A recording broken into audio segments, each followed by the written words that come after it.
प्यारे बच्चों, आप सभी को नमस्कार। YouTube चैनल मैथ विद अभिषेक दुबे में आप सभी का स्वागत है। आशा करते हैं कि एकदम फिट होंगे। ठीक है बेटा, SSC GD के सीरीज में आज दूसरी वीडियो आ रही है। ठीक है बेटा, क्वेश्चन नंबर 1 देखते हैं हम लोग। क्वेश्चन नंबर 1 ये है, एक राशि पर चौथे वर्ष का चक्रवृद्धि ब्याज 6,000 रुपया तथा 5वें वर्ष का चक्रवृद्धि ब्याज 6,750 रुपये है। ब्याज का संयोजन वार्षिक किया गया है, ब्याज दर क्या है? चलिए भाई, चौथे वर्ष का चक्रवृद्धि ब्याज,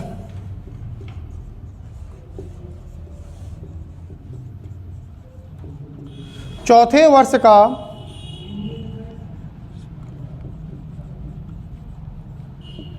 चक्रवृद्धि ब्याज 6,000 रुपये, 5वें वर्ष का चक्रवृद्धि ब्याज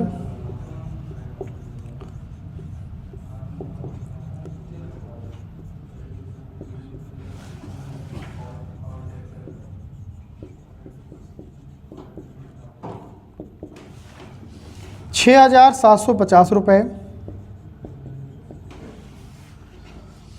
बेटा यहाँ हमें दर निकालनी है, कह रहा है ना ब्याज का दर क्या है, ब्याज का संयोजन वार्षिक किया गया है, हमें दर निकालना है। यहाँ पर दर प्रतिशत, 4 वर्ष का ब्याज 6,000 रुपये, 5 वर्ष का ब्याज 6,750 रुपये। 6,000 रुपये से 6,750 रुपये हो गया। ब्याज कितना मिला हमें सर? 750 रुपये हमें ब्याज मिला। कितने रुपए पे? 6,000 रुपये पर। प्रतिशत में बदलने के लिए 100 से गुणा, ये जीरो से ये जीरो कटा, ये जीरो से ये जीरो कटा, ये जीरो से ये जीरो कटा। काटते हैं 3 से, 3 दूनी 6, 3 से काटेंगे मेरे भाई 25 और 25 में 2 का भाग देंगे, उत्तर आ जाएगा 12.5%। उत्तर आ गया 12.5%। कैसे किए मेरे भाई, एक बार फिर समझ लीजिए। चौथे वर्ष का चक्रवृद्धि ब्याज 6,000 रुपये, 5वें वर्ष का चक्रवृद्धि ब्याज 6,750 रुपये। 6,000 रुपये की राशि 6,750 रुपये हो गई। ब्याज कितना मिला? 750 रुपये। 6,000 रुपये पर प्रतिशत में बदलने के लिए 100 से गुणा, जीरो से जीरो कटा, ये जीरो से ये जीरो कटा, ये जीरो से ये जीरो कटा। 3 दूनी 6, 3 से काटे 25, 25 में 2 का भाग देंगे 12.5%। मेरे भाई देखिए क्वेश्चन नंबर 2।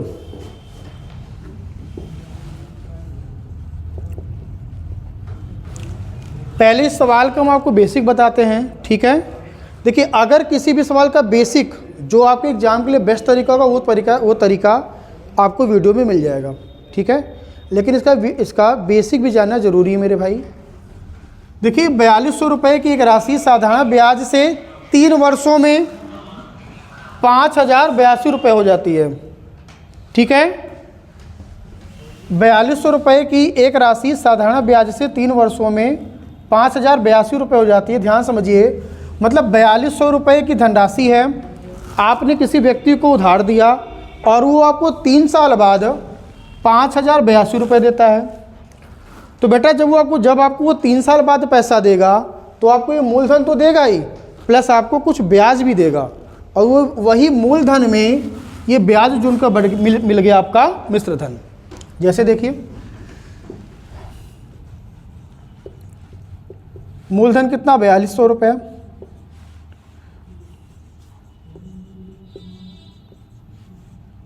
मिश्रधन कितना है? 5,082 रुपये। समय 3 वर्ष। अब ये 4,200 रुपया 5,082 रुपया हो गया बेटा, तो यहाँ पर कुछ ब्याज तो मिला होगा ना? कहेंगे हाँ सर, ब्याज कितना मिला? 5,082 में से 4,000 रुपये घटाएंगे, 5,082 रुपये में से 4,200 रुपये घटाएंगे तो कितना आ जाएगा? 882 रुपये। मतलब 3 साल में आपको ब्याज कितना मिला? 882 रुपये। इसका बेसिक तरीका जो कहता है कि साधारण ब्याज बराबर मूलधन गुणित दर गुणित समय बटा 100। साधारण ब्याज कितना है? 882 रुपये। मूलधन 4,200 रुपये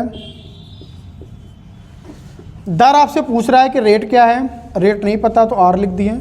समय कितना है 3 वर्ष और बटा आ गया 100। 2 जीरो से 2 जीरो कट जाएगा, 3 से काटते हैं इसे, 3 दूनी 6, 28 हो गया, 3 9 27, 3 चौक 12। 42 से काटेंगे मेरे भाई 7 बार में कट जाएगा, तो आर बराबर कितना आ जाएगा 7%। समझते रहिएगा। साधारण ब्याज 882 रुपये, साधारण ब्याज बराबर मूलधन 4200 रुपया, दर पता नहीं, समय 3 वर्ष बटा 100। 2 जीरो से 2 जीरो कटा, 3 से काटेंगे 294 बार में, 42 से काटेंगे 7 बार में, आर बराबर 7%। इस सवाल को एक तरीके से और भी हल कर सकते हैं, ध्यान से देखना बेटा। आप हमें एक बात बताइएगा, ये जो हमें ब्याज मिला है 4200 रुपया, 5082 रुपया हो गया ना, कितने साल में? 3 वर्ष में। मतलब 3 वर्ष में हमें ब्याज कितना मिला? 882 रुपया।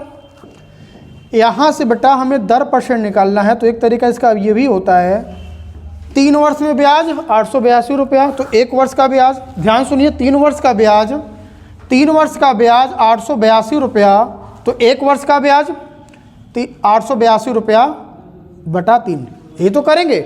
3 वर्ष का ब्याज 882 रुपया, तो 1 वर्ष का ब्याज 882 बटा 3, ये ब्याज आ गया। 1 वर्ष का ब्याज की गणना हमेशा किस पे करते हैं? मूलधन पे करते हैं। मूलधन कितना है देखिए, मूलधन ये 4200 रुपया, और प्रतिशत में बदलने के लिए 100 से गुणा। ये 2 जीरो से 2 जीरो कट जाएगा, 3 से काटेंगे 200, 3 से काट देंगे मेरे भाई, 3 तिरिक्का 3 दूनी 6, 3 9 27, 3 चौक 12। 42 से काटेंगे ये 7 बार में, तो दर मतलब आर आपका कितना आ गया? 7%। मेरे भाई उत्तर क्या आ गया? 7%। एक बार फिर समझ लीजिए, देखिए 3 वर्ष में ब्याज 882 रुपया, तो 1 वर्ष का ब्याज, 3 वर्ष का ब्याज 882 रुपया, तो 1 वर्ष का ब्याज 882 बटा 3। ठीक है, तो ये मेरा 1 वर्ष का ब्याज आया। जब भी ब्याज की गणना करेंगे मूलधन पर, मूलधन 4200 रुपया, प्रतिशत में बदलने के लिए 100 से गुणा। 2 जीरो से 2 जीरो कटा, 3 से काटें 294, 42 से काटें 7 बार में, दर बराबर 7%। ये आपको उत्तर हो गया। देखिए मेरे भाई, क्वेश्चन नंबर 3, समय तथा कार्य का क्वेश्चन मैंने कल भी आपको कराया था। यहाँ से एक प्रश्न आपको मिलेंगे, आपके एग्जाम में यहाँ से मेरे भाई एक प्रश्न मिलेंगे। क्वेश्चन नंबर 3 देखिए, ए तथा सी मिलकर एक कार्य को 120 दिन में पूरा करते हैं। ठीक है मेरे भाई, लिखिए, ए तथा सी मिलकर एक कार्य को 120 दिन में,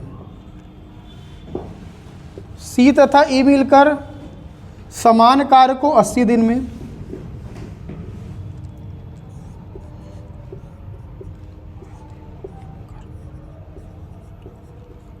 समान कार्य को 80 दिन में, ए और ई मिलकर समान कार्य को 160 दिन में,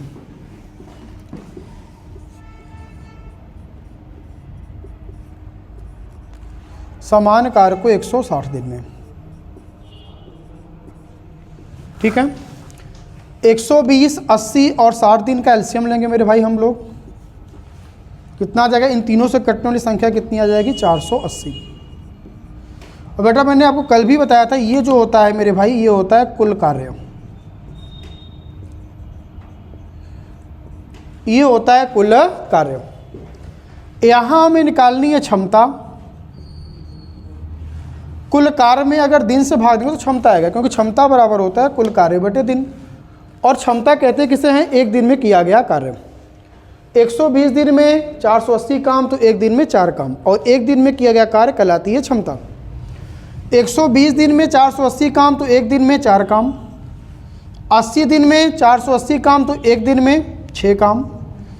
160 दिन में 480 काम, तो एक दिन में 3 काम। ऐसे भी कर सकते हैं, 120 चौका, 80 छक्का और 160 तिहाई, इस तरह भी। अब देखिए, ए कितनी बार आया? एक बार यहाँ, एक बार यहाँ, 2 बार ए आया। सी एक बार यहाँ, एक बार यहाँ, 2 बार सी आया। ई एक बार यहाँ, एक बार यहाँ, 2 बार ई आया।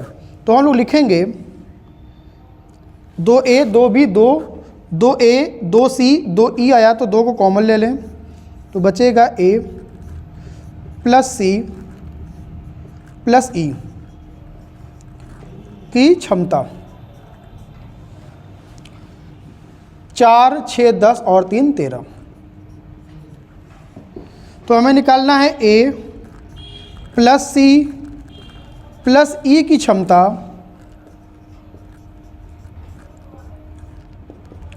दो नीचे चला जाएगा 13/2। अब आपसे कह रहा है कि a, c तथा e मिलकर समान कार्य को कितने दिन में पूरा करेंगे। तो बेटा आपसे a प्लस सी प्लस ई का दिन पूछ रहा है और दिन बराबर होता है कुल कार्य बटे क्षमता। दिन बराबर कुल कार्य कितना 480, दिन बराबर कुल कार्य बटे क्षमता।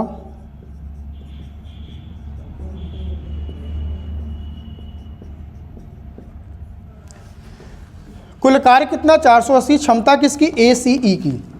ACE की क्षमता कितनी है 13/2। मेरे भाई जब आप इसको हल करेंगे 2 ऊपर चला जाएगा, 480 में 2 से गुणा हो जाएगा 960 और बटा ये 13। ACE का दिन कितना है 960/13 दिन।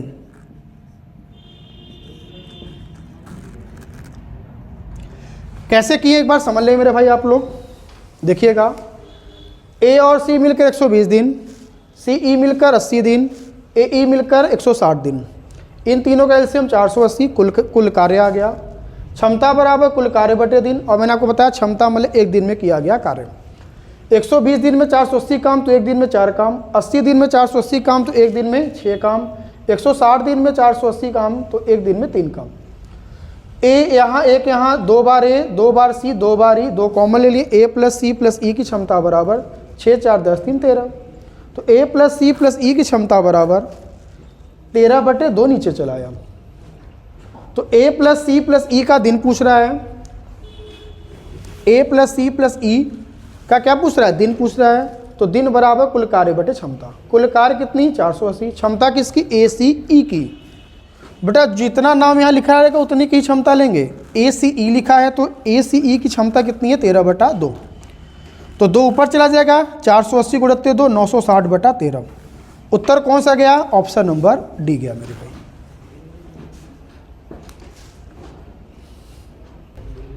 चलिए भाई क्वेश्चन नंबर 4 देखते हैं हम लोग।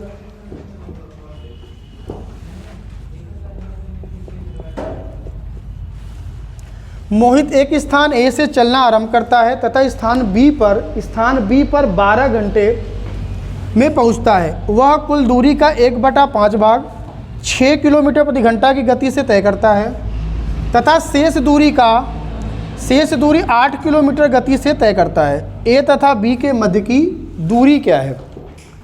ठीक है मेरे भाई। इस टाइप का कल मैंने एक सवाल बताया हुआ था आपको, देखिए आज भी रिपीट हुआ है।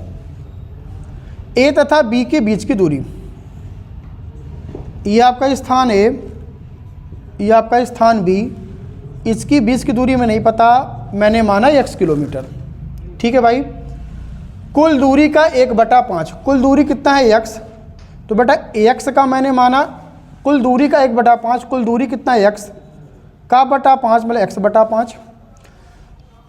कुल दूरी कितनी है x का 1/5 मतलब x/5। तो शेष कितना आएगा देख लीजिए। टोटल दूरी x है, x में से आपने कितना दूरी चल दिया, तो कहेंगे सर x/5 चल दिया। जब चल दी तो इसको माइनस ही तो करेंगे। तो 5x ये हुआ, 5 के गुणा x में 5x, में से x घटा कितना आ गया 4x/5। तो बेटा जो शेष दूरी आ जाएगी वो आ जाएगी 4x/5। ये 4x/5 किलोमीटर और ये 4x/5 किलोमीटर। टोटल समय कितना दिया है 12 घंटा और समय बराबर होता क्या है दूरी बटा चाल। दूरी कितनी x/5, चाल कितनी है 6 किलोमीटर प्रति घंटा। दूरी कितनी 4x/5, शेष दूरी है ना मेरे भाई, शेष दूरी कह रहा है यहाँ देखिए, शेष दूरी 8 किलोमीटर प्रति घंटा की स्पीड से तय करता है। अगर दोनों को जोड़ दिया गया तो टोटल समय लगा मेरे भाई 12 घंटा। अगर इस पोर्शन को मैं यहाँ हल कर दें तो आप कहेंगे सर x बटा 5 छंग 30 गुणा हो जाएगा प्लस 4x बटा 5 अठे 40 हो जाएगा बराबर 12। एलसीएम ले लेंगे, 30 और 40 का एलसीएम 120 आ जाएगा। 30 चौका 120, 4 का गुणा x में करेंगे 4x, 40 तिहाई 120, 3 का गुणा 4 में करेंगे 12x बराबर कितना आ गया 12। 4x और 12x कितना हो जाएगा 16x बटा 120 बराबर 12। काटते हैं, 4 चौक 16, 4 तिहाई 12, 4 से काटते हैं 4 तिहाई 12 0। तो मेरे भाई यहाँ x बराबर आ जाएगा 30 तिहाई 90 किलोमीटर।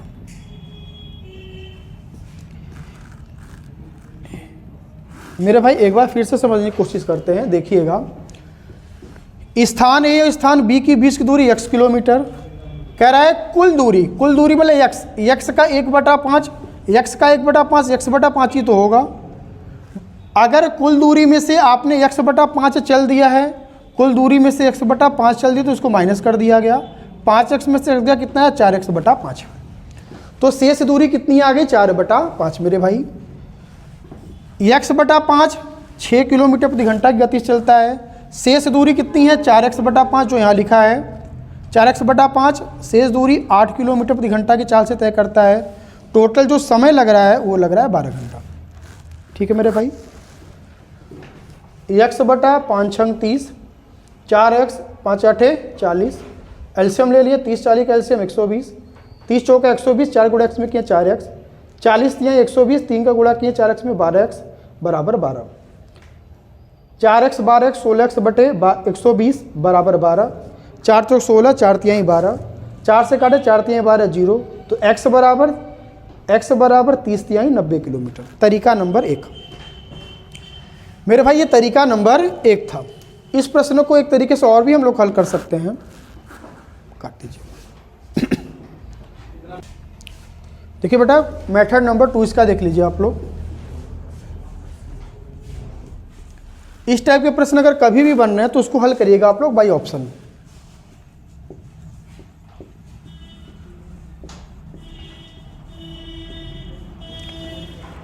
ऑप्शन नंबर 1 को चेक करते हैं, ध्यान दीजिएगा। हमें कुल दूरी तो पता नहीं, करा कुल दूरी बताएं, तो मैंने हो सकता है भाई ऑप्शन नंबर 1 को हम हो सकता है उत्तर हो, इसलिए ऑप्शन को चेक करना पड़ेगा। ऑप्शन ए मैंने लिया 75 किलोमीटर। बेटा ध्यान से देखिएगा, कुल दूरी का 1/5, कुल दूरी मैंने माना 75 किलोमीटर का 1/5 कितना आ गया मेरे भाई 15। ठीक है मेरे भाई, ये जो 15 किलोमीटर जाता है ये 6 किलोमीटर प्रति घंटा की स्पीड से जाता है। शेष कितना बचा 75 किलोमीटर था, 15 किलोमीटर चला गया तो बचा कितना मेरे भाई, शेष जो दूरी बचेगा वो बचेगा 60 किलोमीटर।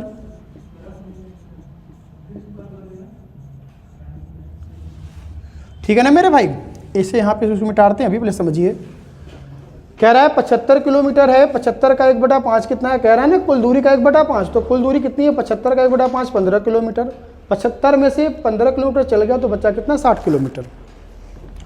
ये जो 15 किलोमीटर चलता है इसके लिए स्पीड कितनी है इसकी 6 किलोमीटर प्रति घंटा, और जो शेष दूरी है 60 किलोमीटर इसके लिए इसकी स्पीड कितनी है, शेष दूरी के लिए स्पीड है 8 किलोमीटर प्रति घंटा। इन दोनों को जोड़ने पर हमारा आना कितना चाहिए 12। अगर 12 आता है तब तो ये ऑप्शन सही, 12 नहीं है तो ये ऑप्शन गलत। एलसीएम लेते हैं इसका 24, 6 चौक 24, 4 आया। ठीक है मेरे भाई,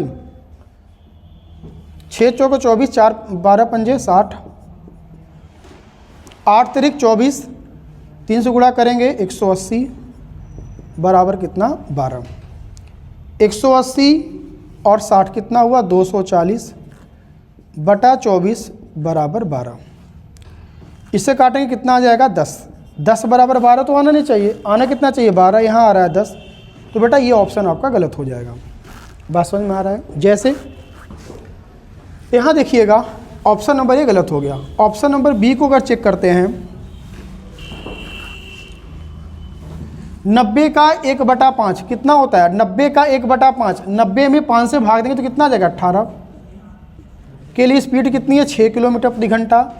90 किलोमीटर में से 18 किलोमीटर चल चुका तो बचा कितना मेरे भाई? 72 किलोमीटर। इसके लिए इसकी स्पीड कितनी है? शेष दूरी के लिए 8 किलोमीटर प्रति घंटा। इसको जोड़ने पर हमारा आना कितना चाहिए? 12 घंटा। 6 तिरिक 18, 8 9 72, 9 3 12 घंटा बराबर 12 घंटा। ये LHS इक्वल टू RHS हो गया, प्रूफ हो गया। ऑप्शन नंबर बी सही है। कैसे किए समझिए। अगर कभी भी ऐसा प्रश्न आया तो उसको हल करना है बेटा भाई ऑप्शन। 90 का 1/5 कितना हो गया? 18 किलोमीटर। 90 का 1/5, 90 में 5 से भाग देंगे 18, स्पीड कितनी है? 6 किलोमीटर प्रति घंटा। 90 किलोमीटर में से 18 किलोमीटर चल चुका तो बचा कितना? 90 में से 18 गया 72 किलोमीटर प्रति घंटा। शेष दूरी चाल कितनी है? 8 किलोमीटर प्रति घंटा। टोटल समय कितना लगना चाहिए दूरी तय करने में? 12 घंटा। 6 तिरिक 18, 8 9 72, 3 और 9 12 बराबर 12 घंटा। ये आपका ऑप्शन बेटा वेरीफाई हो गया। ठीक है मेरे भाई। देखिए क्वेश्चन नंबर 5 पर आते हैं हम लोग।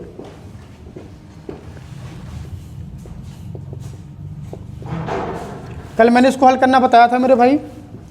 इस टाइप का प्रश्न आपके पेपर में बनेगा, देखते रहिए। A B से 20% कम है। कल मैंने आपको प्रतिशत वैल्यू लिखवाई हुई थी।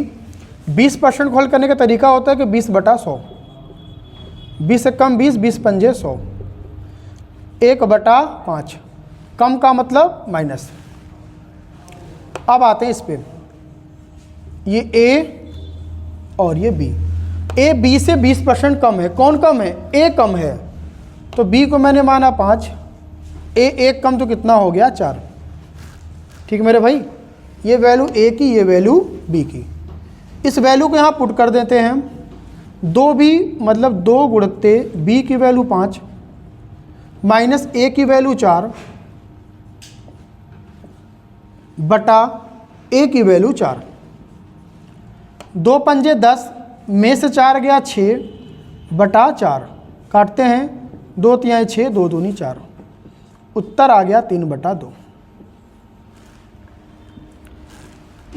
कैसे किए समझिए। 20% की वैल्यू कितनी होती है? 1/5। मैंने कल याद करवाया था। A B से 20% कम है। A कम है, B कितना है? 5।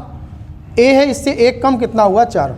ये वैल्यू रखनी है। 2 गुणित्ते B की वैल्यू 5 माइनस A की वैल्यू 4 बटे A की वैल्यू 4। 2 पंजे 10 में से 4 गया 6 बटा 4। 2 तिहाई 6, 2 दूनी 4, 3/2। ऑप्शन नंबर बी मेरे भाई 3/2। देखिए भाई क्वेश्चन नंबर 6।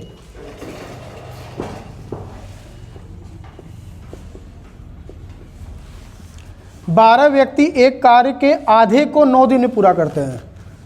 12 व्यक्ति एक कार्य के आधे को 9 दिन में पूरा करते हैं। बेटा आधा काम 9 दिन में तो पूरा काम 18 दिन में। ठीक है ना। आधा काम 9 दिन में तो पूरा काम 18 दिन में। कितने व्यक्ति समान कार्य को संपूर्ण को मतलब पूरा काम को 6 दिन में कर देंगे? तो बेटा आप लोगों को एक चीज़ पता होगा, आपने मिश्र समानुपात एक लेसन है पढ़ा है, उसमें लिखा है M1 D1 is equal to M2 D2 होता है। M का मतलब आदमी मैन, D का मतलब डे मतलब दिन, M2 D2। आप M1 D1 को पहले देखिए क्या है। 12 व्यक्ति मतलब ये 12 मैन एक कार्य के आधे कार्य को 9 दिन में, आधा काम 9 दिन में तो पूरा काम 18 दिन में। कितने व्यक्ति समान कार्य को, कितने व्यक्ति M2 आपको नहीं पता, 6 दिन में कर देंगे। 6 तिरिक 18 और 12 तिहाई 36। M2 बराबर कितने व्यक्ति आ जाएंगे भाई? 36 व्यक्ति। ये तो पूछ रहा है 12 आदमी आधे काम को 9 दिन में तो पूरा काम को 18 दिन में।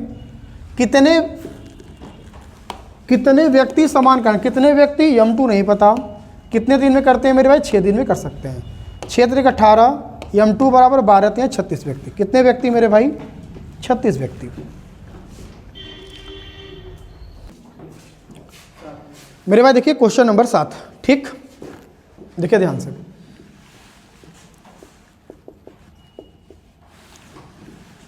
ये देखिएगा ध्यान से, कल मैंने इस टाइप का आपको क्वेश्चन बताया हुआ था, और कल मैंने जो मेरे भाई इसमें आपको बताया था वो मैंने बताया था कि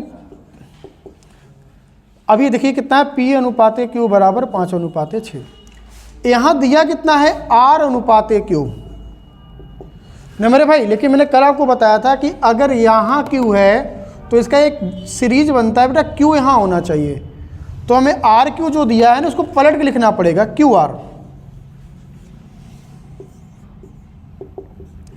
कल मैंने आपको बताया था कि ये इसकी सीरीज बनती है मेरे भाई, ये PQ तो ठीक है भाई 5:6 5:6। ये RQ दिया हुआ है ना, इसको Q है तो यहाँ भी Q होना चाहिए, तो पलटना पड़ेगा RQ को QR। जब इसको पलटेंगे तो मान भी पलट जाएगा, ये हो जाएगा 9:25। कल मैंने इस पे आपको क्वेश्चन बताए हुए थे, 2-3 क्वेश्चन बताया था। यहाँ देखिए P अनुपात Q अनुपात R, 2 लाइन का मतलब 2 अक्षर, आपको 2 अंक हमेशा लेना है। 9 पूरे 45, ऊपर एक बंद करिए, ध्यान समझिए, 2 लाइन का मतलब 2 अंक, 9 पूरे 45, ऊपर एक बंद करिए। फिर 2 लेना है, 9 छंग 54, बेटा ऊपर से एक फिर बंद करिए। फिर 2 लेना है, 25 छक्का 150। कैसे किए एक बार फिर से समझिए। 2 लाइन का मतलब 2 अंक, 3 लाइन रहेगा तो 3-3 अंक लेंगे। 9 पूरे 45 अनुपात, ऊपर से एक बंद करिए, 9 छंग 54, ऊपर से एक बंद करिए, 25 छक्का 150। आपसे पूछ रहा है कि P/R, P अनुपात R कितना है, तो बेटा P की वैल्यू कितनी है 45, R की वैल्यू कितनी है 150। 15 से काटते हैं, 15 तियां 45, 15 कम 15 0, 3:10। Option number A. कल मैंने ऐसा बताया था, देखिए फिर से 9 पूरे 45, 9 छंग 54, 25 छक्का 150। यहाँ कल मैंने आपको एक इसी पे एक सवाल और बताया था, यहाँ 3 वाला बताया था मैंने। A अनुपात B बराबर 2:1, B अनुपात C बराबर 3:2, C अनुपात D बराबर 2:4। ठीक है मेरे भाई। कभी भी अगर ऐसा प्रश्न है कि 2 लाइन का था, यहाँ मैंने 3 लाइन दे दिया, बेटा 4 लाइन में भी बनता है। देखिए 3 लाइन का मतलब हमेशा हमें 3 अंक लेने हैं। पहले उसको उतारते हैं, A अनुपात B अनुपात C अनुपात D। 3 लाइन का मतलब 3 अंक, देखिए 2 तिहाई 6, 6 दूनी 12 अनुपात। 3 लाइन का मतलब 3 अंक, 2 तिहाई 6, 6 दूनी 12, ऊपर से एक बंद करिए। फिर 3 लीजिए, 1 2 3, 2 तिहाई 6 कम 6, फिर ऊपर से एक बंद करिए, 1 2 3, 2 1 कम 2 दूनी 4, फिर ऊपर से एक बंद करिए, 1 दूनी 2, 2 चौक 8। हो गया। देखिए कैसे किए, 3 लाइन का मतलब 3 अंक, 2 तिहाई 6 दूनी 12, ऊपर से एक बंद करिए। फिर 3 लीजिए, 2 तिहाई 6 कम 6, फिर ऊपर से एक बंद करिए। फिर 3 लेना है, 2 1 कम 2 दूनी 4, फिर ऊपर से एक बंद करिए। फिर लीजिए 3, 1 2 3, 1 दूनी 2, 2 चौक 8। कट रहा है क्या, काट दीजिए। 2 छंग 12, 2 तिहाई 6, 2 दूनी 4, 2 चौक 8। जो पूछे ABCD में से वो आपका निकल गया। देखिए मेरे भाई क्वेश्चन नंबर 8।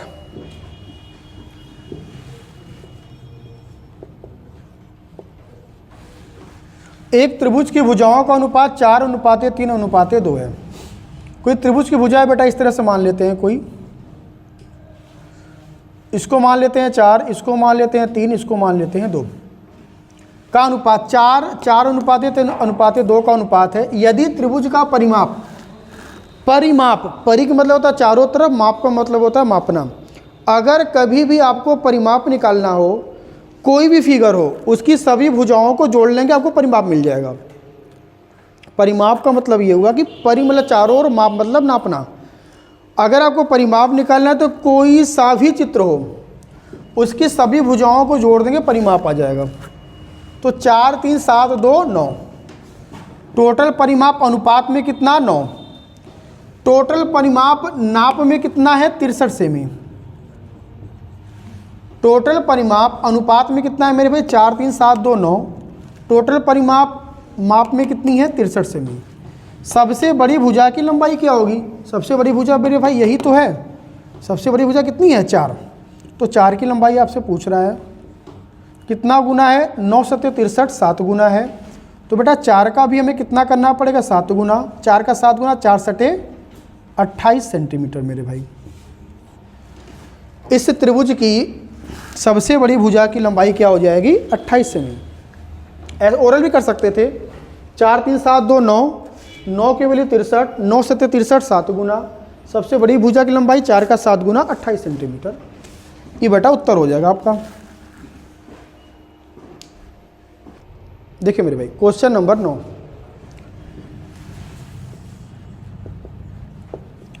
क्वेश्चन नंबर 9, एक वस्तु का अंकित मूल्य उसके क्रय मूल्य से 60% अधिक है। अंकित मूल्य जो है बेटा, ये जो अंकित मूल्य है ये क्रय मूल्य से 60% अधिक है। अंकित मूल्य क्रय मूल्य से 60% अधिक है। मैंने माना क्रय मूल्य बराबर 100,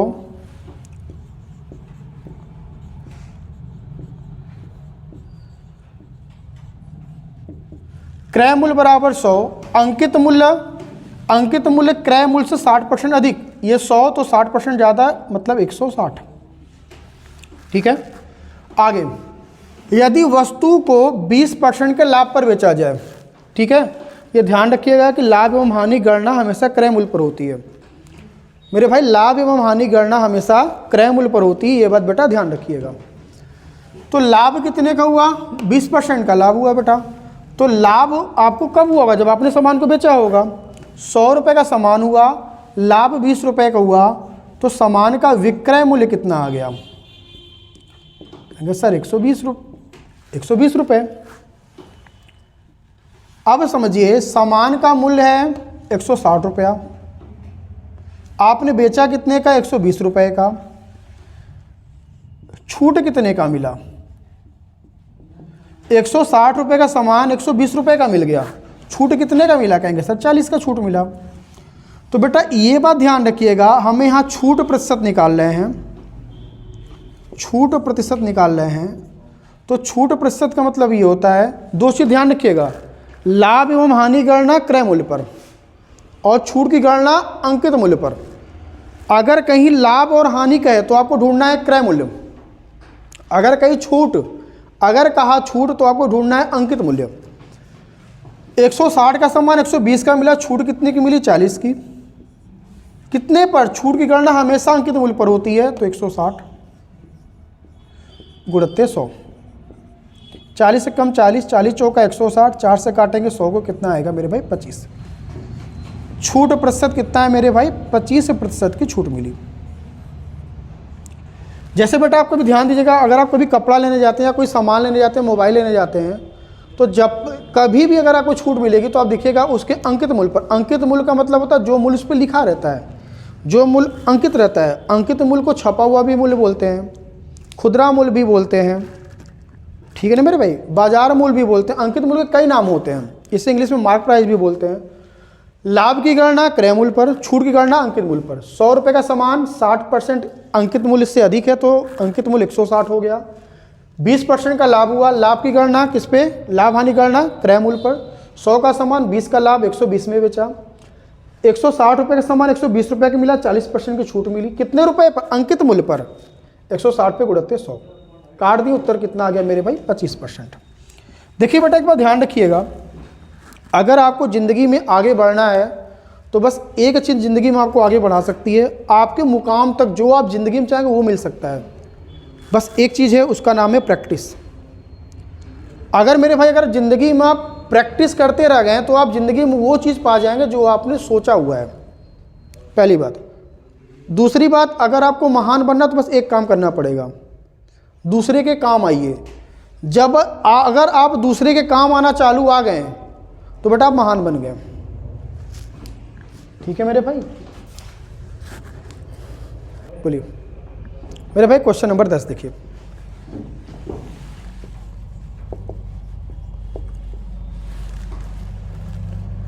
देखिए बेटा चाल तो इतना दिया हुआ है, तो आप कहेंगे सर चाल जो दिया हुआ है 48 किलोमीटर प्रति घंटा है और 84 किलोमीटर प्रति घंटा है। ठीक है मेरे भाई, इसको अगर काटा जाए अगर तो कितना आ जाएगा, 12 चौक 48, 12 सते 84। तो बेटा चाल का उल्टा क्या होता है, समय। कल मैंने बताया था आपको कि चाल और समय में उल्टा संबंध होता है। ये 4 7 है तो कितना हो जाएगा, 7 4। चाल समय में उल्टा संबंध, ये 4 7 तो ये 7 4। क्यों उल्टा संबंध? बेटा अगर चाल आपकी कम है तो आपको कहीं भी पहुंचने में समय ज़्यादा लगेगा, और अगर आपकी चाल अधिक है तो कहीं भी पहुंचने में समय कम लगेगा। चाल कम पहुंचने में समय ज़्यादा, चाल अधिक पहुंचने में समय कम। ठीक है बेटा, जब 48 किलोमीटर प्रति घंटा की से एक निश्चित दूरी को तय करने में कितना समय लगता है, 14 घंटा। बेटा यहाँ कितना लगता है, 7 की वैल्यू कितनी दी गई है, 14 घंटा। समझिएगा, 48 किलोमीटर की जो चाल है उसकी समय कितना है, 7, और 7 की वैल्यू कितनी दी गई यहाँ पर देखिए, 48 से रिलेटेड जो आपको समय दिया है मेरे भाई, 14 तो ही दिया है। तो 48 का जो समय है वो कितना है, 7, और 7 की वैल्यू कितनी दी गई है बेटा यहाँ पर, 14। 2 गुना, तो आपसे कह रहा है कि अगर 84 किलोमीटर प्रति घंटा की गति से समान दूरी को तय करें तो कितना समय लगेगा, 7 का 2 गुना 14, तो बेटा 4 का 2 गुना कितना लगेगा, 8 घंटा लगेगा। हुआ ना मेरे भाई, 7 की वैल्यू 14, 2 गुना तो 4 की वैल्यू 8। बात समझ में आ रही मेरे भाई? रुक रही, बस काट दीजिए। मेरे भाई क्लास कैसी लगी बताइएगा आप लोग, ठीक है? अच्छा रहेगा तो लाइक करिएगा, ठीक है मेरे भाई? और जो भी आपके मित्र दोस्त हैं उनको थोड़ा बताइए कि इस चैनल की अभी अभी शुरुआत हुई है, ये मेरा दूसरा वीडियो है, फर्स्ट वीडियो मैंने बना दी हुई है। इस कोशिश करिए कि इस चैनल को आप लोग अच्छे से बहुत आगे पहुंचाने की में सहायता करें आप लोगों को मेरी, ठीक है मेरे भाई? धन्यवाद।